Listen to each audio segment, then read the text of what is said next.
Hi, welcome. I'm Cindy Hubbard. I'm on the City Council, Viroqua Historic Preservation Commission, and the WPA Bathhouse Task Force, welcoming you here today. Thank you so much for coming. This building, as you know, was the bathhouse for the pool that used to be behind it. The pool closed many years ago. Since then, this building has been vacant, looking for a purpose. In 2022, the city said, we've got to decide something. We can't either tear it down or do something with it. Historic Preservation said, let us see if we can come up with something. So we said, what purposes, what need can this fill in the downtown area in Viroqua? We said, well, we've become a tourist destination. We need a more visible tourist information center. We need downtown public restrooms. We're the center of a county with 50 plus miles of recreational trails. We could be a trailhead. People are always saying we need more meeting spaces. We could have some small meeting spaces. How about offices? Maybe we can have some offices even. And a few months after that, we started thinking, the chamber, this might be a really good place for the Viroqua Chamber. And they agreed. So this is going to be the new home. It's going to be the Viroqua Welcome Center and the home of the Viroqua Chamber. So now we had this plan back in 2022, early 23, but now we have to pay for it. So, small problem. So we formed the WPA Bathhouse Task Force. These are the people surrounding me here who've worked so hard for 2.5+ years for us to be at this moment. I've got Randy Skinner, Steve Willis, Aaron Aslett, Karen Innes, Jean Driscoll, and Christina Dahlhausen.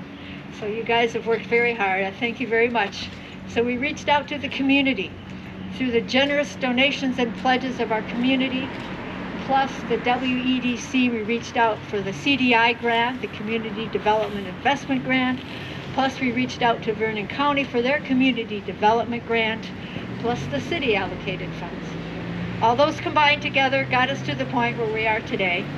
Plus we had the help of our city administrator who made sure we did everything right, filled out all the forms right, didn't forget something.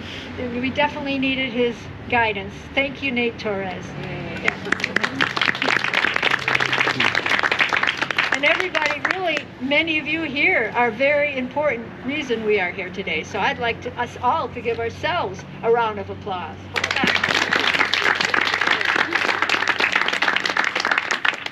So there he is. So we're here, we've got our architect, Mark Settler. We have Dan Moen. There he is, Artist Preservation, our contractor. And we're going to do something different from a typical groundbreaking. We're going to do a mortar removal ceremony. But before we do that, I've asked a few people to say a few words. So the mayor couldn't be here today, but the city council president, Steve Willis, is going to say a few words. Thank you, Cindy. Hello, everyone. Thanks for coming. This is a pretty historic day to bring this historic building back to life, so to speak.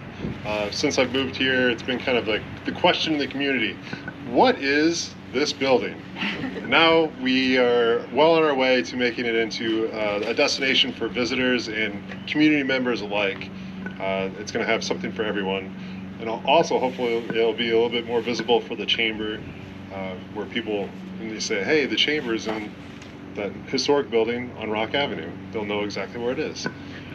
Big thanks to Missy Hughes for being here too from the WEDC. We appreciate everything you've done for us as well. Sue Noble actually helped us out in the very beginning, helped get this crew aligned. So without Sue's, I guess, determination that we could do this, she never had a doubt in our plan, and she just kind of helped us get the plan going. So really appreciate everything that Sue's done for us as well. And the community members alike. The donations are still coming in, actually. So if you know anybody else that wants to contribute to this project, they are still welcome to do so. We're not saying no, because there's still things that we can do to the building, the naming rights, as well as just keeping, I guess, all the repairs that will need to be done for the outside of the building. Every little bit helps. So if you know anybody that's looking to donate, now's the time, I guess. So, yeah. But really big thanks to the team. It's been a long but short journey to get to this point, and I'm really I'm glad it's here, and we've had a lot of fun and laughs and tears along the way, but here we are. So couldn't do it without everyone here, so I appreciate you all. On that, should we? No, we have 3 people. Okay. I should have told him 3 minutes. Aaron Aslan, he's was a very important part of the task force, but he's now the interim executive director of the Viroqua Chamber. Would you like to say a few words? Great. I'll offer a couple. It's wonderful to see everybody here for this historic day. Aaron Aslan with the Viroqua Chamber. We are really excited to have, I'm going to say, probably one of the most beautiful offices in Viroqua. When this building, which could have been a parking lot, will continue to stand for another century. And then as the chamber, we get to represent our membership, the community members, and tourists coming to our area. We get to welcome them here, really bridging the past of Viroqua, places that have a lot of memories for many people here, with the future of the Viroqua. People that will come here and see where we came from, what Viroqua has to offer the community, what Vernon County offers to the community, and what we bring all together. And I couldn't think of a better place to do it than at this lovely building. I want to just say it would not have been possible. The Chamber was a supporter, but it would not have been possible without the hard work of every single member of this task force. And especially, I'd like to say Cindy, being an absolute little engine that would not stop chugging along. So big thank you, Cindy. So thank you very much for including us in this project, Cindy.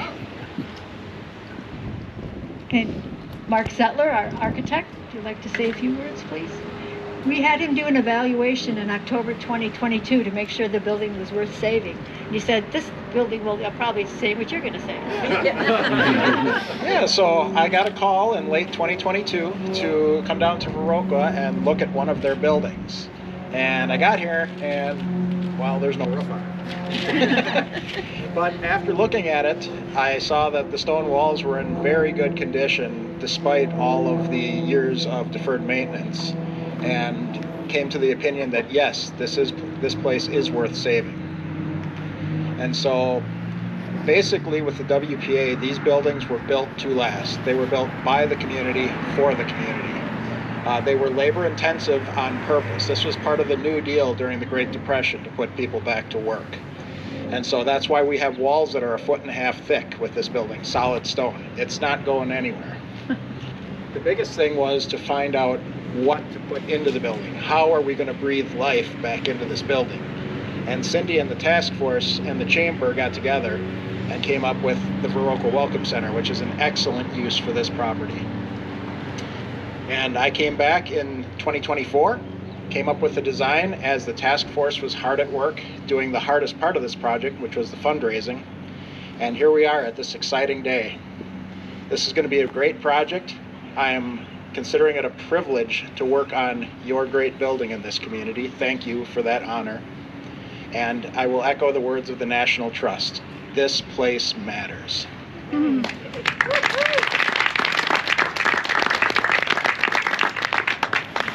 And our contractor is going to speak when he talks about the mortar removal ceremony. So I'll move now to Missy Hughes, the Secretary and CEO of the Wisconsin Economic Development Corporation. Hi, good afternoon, everybody. This is the who's who of Viroqua leadership, and it's so exciting and a little intimidating to be here and see you all. I think, as some of you know, I live here in Viroqua, and I'm so proud to be able to be here today celebrating this amazing work that the leaders of Viroqua have done to bring together this project. I just want to say a little bit about the Community Development Investment Grant, which I would not be talking about without the hard work of Randy Skinner here. So the Community Development Investment Grant is a grant that WEDC has to support projects that communities come to us and say we want to accomplish. This isn't somebody in Madison or the state saying, let's do this project. It's the community saying, we have this idea, we've come together, we've gathered resources for this, we need just a little bit more to make this project happen. Can you help us? And we're so excited at WEDC to be able to step in and support these kinds of projects that, again, the community has come together and said, this is our priority, this is what we want to accomplish. So congratulations. I'm thrilled to be able to be here to help WEDC support this program. Thank you so much.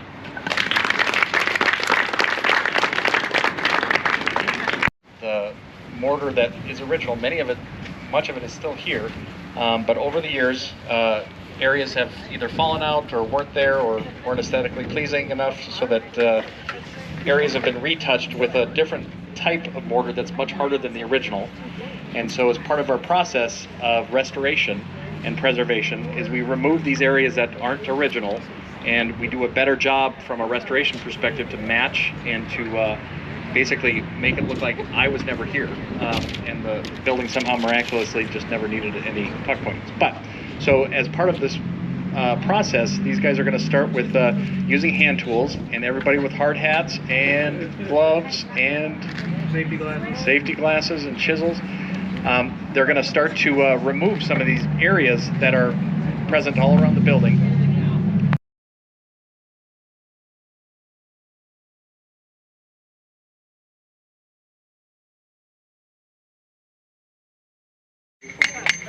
Maybe we can all look this way for our camera. Look this way for the cameras.